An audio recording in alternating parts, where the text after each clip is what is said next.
According to the Morbidity and Mortality Weekly Report, tobacco use continues to be the leading cause of preventable diseases and death in the United States. In the year of 2015, 1 in 5 U.S. adults use some sort of tobacco product. That is an estimate of 48.7 million adults. Especially young adults between the ages of 18 to 24 years were reported to have the largest quantity and using emerging tobacco products. Although there has been a decline in tobacco use over the decades, cigarettes still remain as one of the most common tobacco products. There are about 15% of adults aged 18 or older who currently smokes, and that is an estimate of 36.5 million adults. Because most college students fall into that age range, they are at risk of being associated. Due to that, the California State University of Fresno implemented a 100% free tobacco policy. Nonetheless, a cigarette litter collecting study has been conducted at the Bulldog football stadium. The purpose of this study is to investigate the marketing and advertising of tobacco use around campus. Even though the cigarette banning policy has been established on campus, off-campus environments still allow easy access to obtain tobacco products.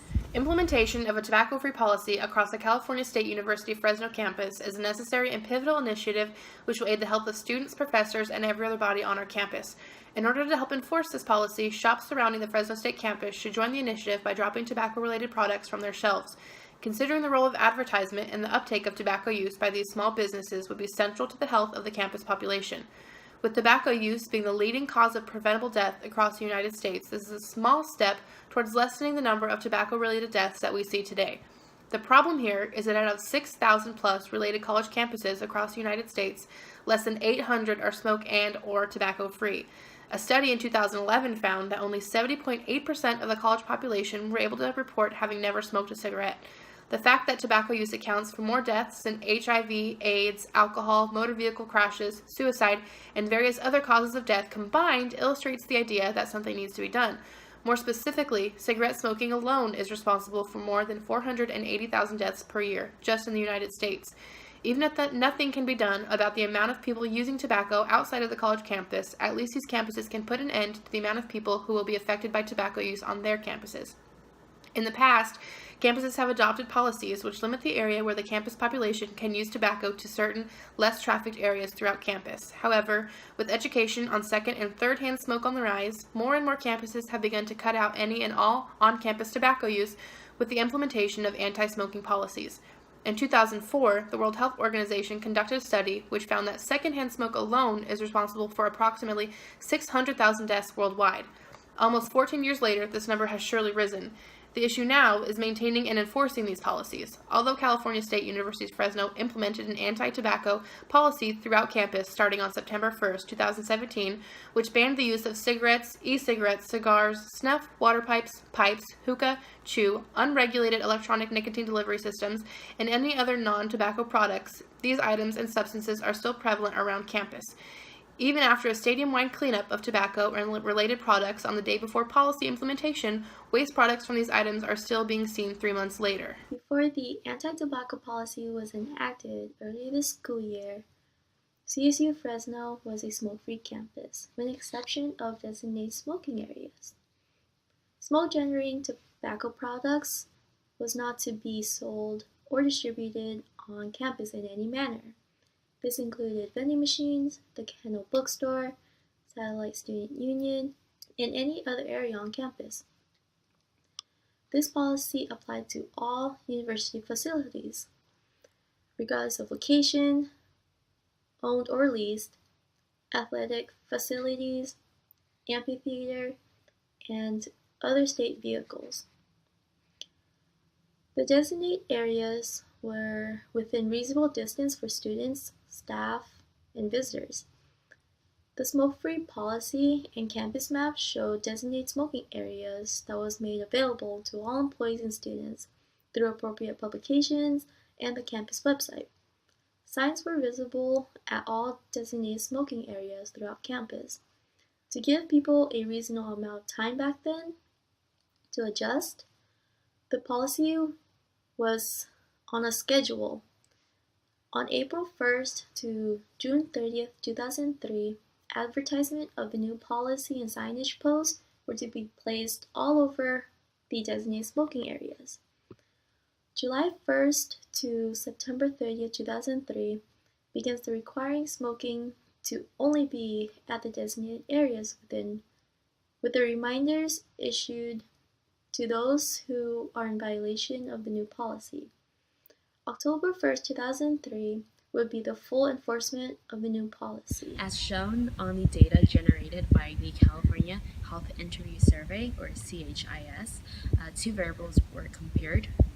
The first variable is the smoking status of current, former, and never has smoked adults. And the second variable is the number of cigarettes smoked per day in the past month.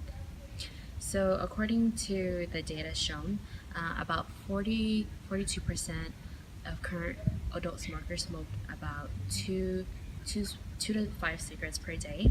21% smoked 6 to 10 cigarettes per day.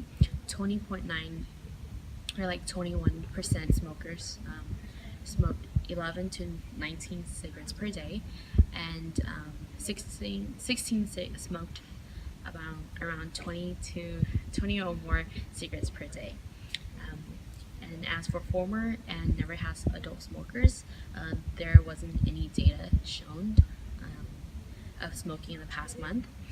As a result of these data, only current smokers smoked 2 or more cigarettes within the past month. Whether their usage of tobacco products were performed on or off campus property, you can conclude that they were still heavily advertised and marketed among young adults. I will be explaining our methods and procedures for this research. The given materials we used were a trash bag, 2 pairs of gloves, and a tobacco litter form. We were assigned to conduct our data collection at the Fresno State Bulldog Stadium.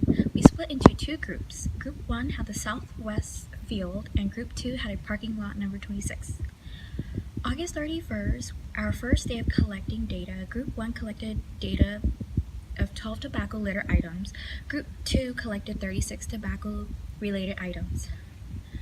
Our second pickup was September 7, 2017. Groups 1 and 2 went back to their exact locations and collected 51 tobacco-related items from Southwest Field and 30 tobacco items for the parking lot number 26.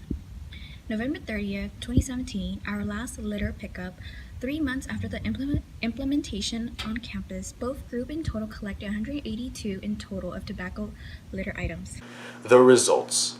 During August 31st, 2017, our group split into 2 separate groups to cover the southwest outside field of the Fresno State Football Stadium and the parking lot on the south side of the Fresno State Football Stadium. The first group saw a total of 12 collected tobacco-related products during the first collection cycle, and the second group saw a total of 36 collected tobacco-related products, in which there was a sum total of 48 tobacco-related products during the first collection cycle. The second collection cycle, which was September 6, 2017, both groups returned to the same locations and collected their data. During that session, the first group saw a spike of roughly 51 collected tobacco-related products in that cycle, while the second group saw 31 collected tobacco-related products. The first group saw a major spike that day, leading to a total of 82 collected tobacco-related products.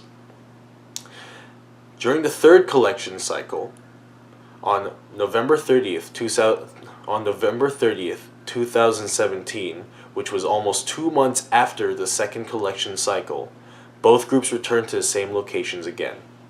The first group saw an increase to 106 collected tobacco-related products over the course of that cycle, while the second group also saw an increase to about 76 collected tobacco-related products, leading to a grand total of 182 collected tobacco-related products during the third and final collection cycle. These were significant increases from the first collection cycle all the way to the third and final collection cycle. In conclusion to our study of investigating the manufacturing and advertising of tobacco use around the Fresno State campus, we saw that there was a tremendous increase of tobacco usage. The implementation of a smoke-free campus policy adopted by California State University Fresno and other CSUs system-wide was introduced to provide a safe and healthier environment for students, staff, faculty, and visitors. In order for CSU campuses to keep this policy effective, the policy needs to be maintained and enforced. We found that manufacturing and advertising tobacco has a huge impact on college students. A study in 2014 showed that companies targeted young adults, which causes the increase of tobacco usage on college campuses. In the study that we conducted, we found that there are 3 liquor stores, a few smoke shops, and multiple gas stations on the outskirts of California State University Fresno, where tobacco products are advertised and can be purchased. Advertising tobacco and products by these type of shops are proven to increase tobacco use among young adults, influencing tobacco increase among college campuses. A research in our study has shown that the prevalence of tobacco use among college population could be reduced with dedication to this specific cause. We believe that a great way to make steps towards the goal of reducing tobacco usage among college students is limited to in the areas around campuses where tobacco products are advertised and can be purchased.